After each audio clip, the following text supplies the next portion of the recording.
I would think that has quite an influence. I think coming to an understanding that this is why we have to have a belief in a higher power and a connection with a higher purpose. If you don't really understand that, or if you don't have that, then you might be content with relative distinction, or with I'm a little better than these other, or I don't want to be better.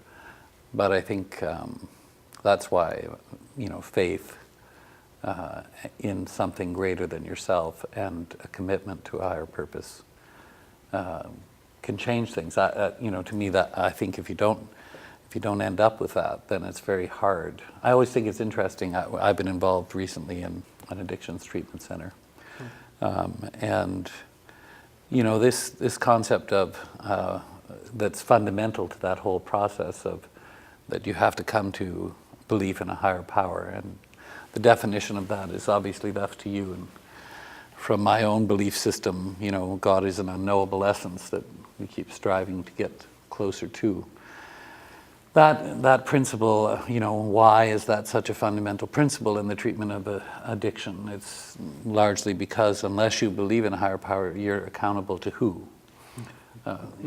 You're accountable to the next change, or the next idea that comes along, or the next lower standard that people are ready to put out as the standard. And so I don't think it's possible really to strive for a higher purpose without seeing something greater than yourself, or even those around you, however you want to define that. I've seen that being the fundamental difference, because folks involved in addiction, they know how to do what they got to do to get what they want to get, and they're highly capable often in manipulation and all kinds of other things.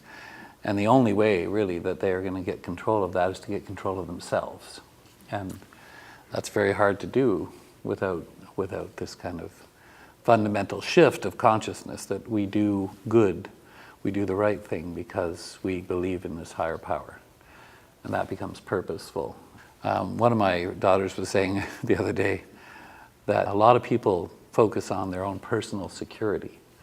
And I think when we just focus on our own personal security of making enough money for ourselves, caring only about ourselves, it's harder to relate to someone who's saying, no, we have to be focused on the community.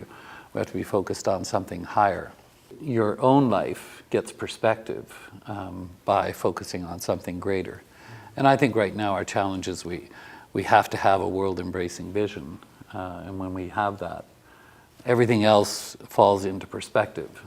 But when we're focusing just on ourselves or our personal security, we don't have a perspective that is wide enough to make the kind of changes. And anything can happen based on our own personal idea at any one time. And like you said, that can never lead to a state of unity, because you're not caring if you're unified with anyone, you're just caring about what you're doing. And hoping that nothing intrudes on what you're doing or the life you're having. I think this interconnectedness of the human race is the biggest challenge in education right now.